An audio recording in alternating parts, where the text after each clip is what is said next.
sûr. Marie Perrin et André Buffard, bonjour. Bonjour. Coup de maître, comment est née l'idée d'écrire ce livre tout simplement? Écoutez, très simplement, en ce qui me concerne, depuis le début de ma carrière, j'ai conservé un certain nombre de dossiers intéressants en sortant de l'ordinaire, en me disant toujours qu'un jour, peut-être, si j'avais le temps, j'écrirais. Il s'est trouvé que depuis une dizaine d'années, je côtoie Marie Perrin au tribunal de Saint-Étienne, puisqu'elle est chroniqueuse judiciaire, que même si nous avons des sujets de désaccord et quelquefois sur des affaires importantes, nous nous apprécions professionnellement.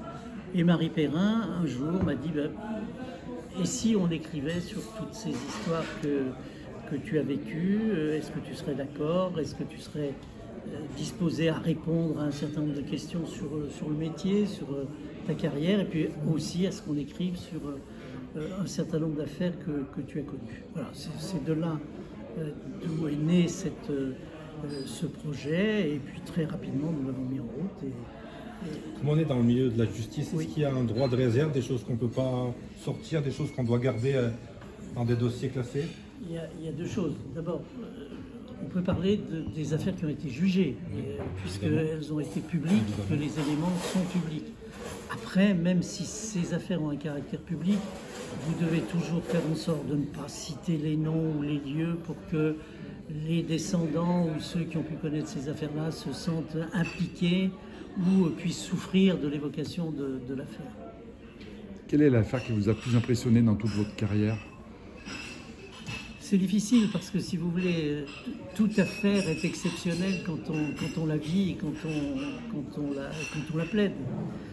Si vous me demandez quelle est l'affaire qui m'a le plus marqué dans la dernière période, je vous dirai naturellement le procès Artigues-Perdriau à Lyon, mais je pourrais vous parler aussi, bien sûr, de l'affaire Roman, de l'affaire Chanal, de Carlos, mais aussi de beaucoup d'affaires qui n'ont pas eu cette notoriété, mais qui sont tout aussi passionnantes. Vous suivez toujours le foot? Vous faites toujours avec les agents, les joueurs, les footballeurs? Est-ce qu'il y a aussi des affaires qui se passent?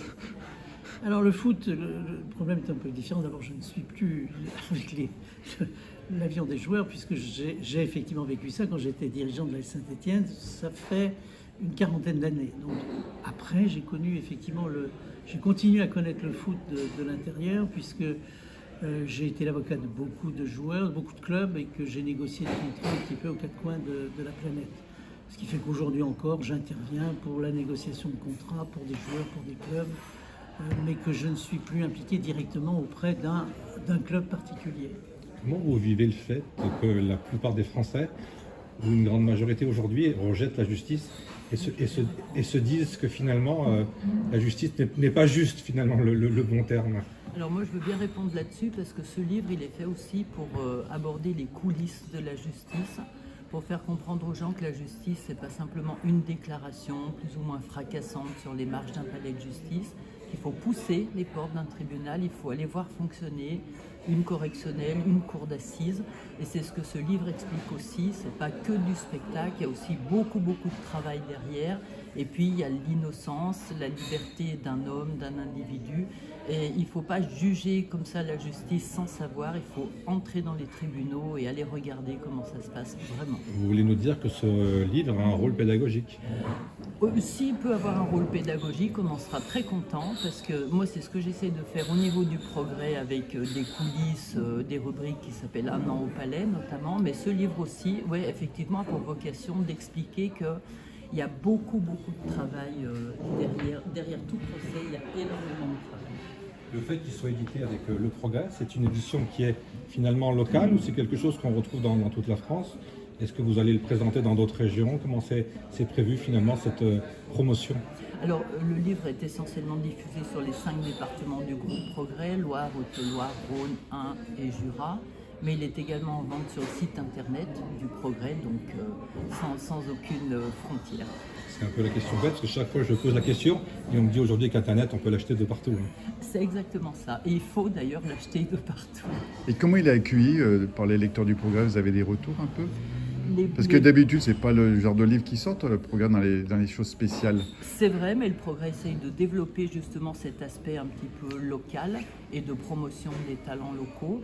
Et les retours qu'on a, c'est exactement ce qu'on voulait faire avec Maître Buffard, c'est-à-dire parler aux gens de Rome, aux gens du droit qui connaissent la justice, mais également inviter le grand public à découvrir cette justice. Et d'après les retours qu'on a notamment aujourd'hui, on a réussi à toucher un petit peu toutes ces couches de lecteurs. Est-ce que entre le moment où vous avez l'idée de faire le livre et le jour où vous le recevez, vous l'avez dans les mains, est-ce que finalement ça correspond à l'idée que vous aviez envie de faire et ça correspond exactement au message que vous vouliez envoyer dans ces mots? Oui, oui, complètement. Je reconnais que d'abord nous avons travaillé j'allais dire, en parfaite intelligence. On a, je crois, la même longueur d'onde et que ça a beaucoup facilité la lecture et l'écriture, surtout à 80 de cet ouvrage. Mais je dois dire qu'en ce qui me concerne, mais je pense que c'est la même chose pour Marie Perrin, il correspond tout à fait à l'esprit qu'on a voulu insuffler dans cet ouvrage. Et il y a un objectif de vente ou alors c'est du pur plaisir? Vous savez, quand je crois que Marie Perrin comme moi, nous avons la chance d'avoir un métier dont nous vivons bien. Donc pour moi, l'écriture, c'est un plus. Je n'écris pas dans la perspective de faire fortune avec les ouvrages que j'écris.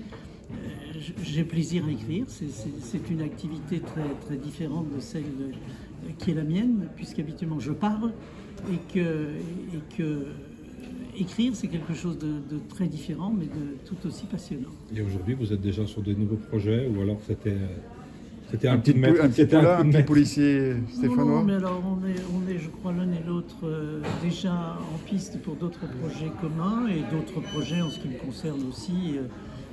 Naturellement, j'ai fait un break sur l'écriture des polars judiciaires, mais je m'y remettrai très volontiers, puis j'ai plein d'autres idées. Vous savez, je suis un jeune auteur, donc j'ai tout l'avenir devant moi. On sent une certaine complicité, on vous remercie. Et donc c'était le coup de maître d'André Buffard, maître, et Marie Perrin. Merci à vous. Merci beaucoup.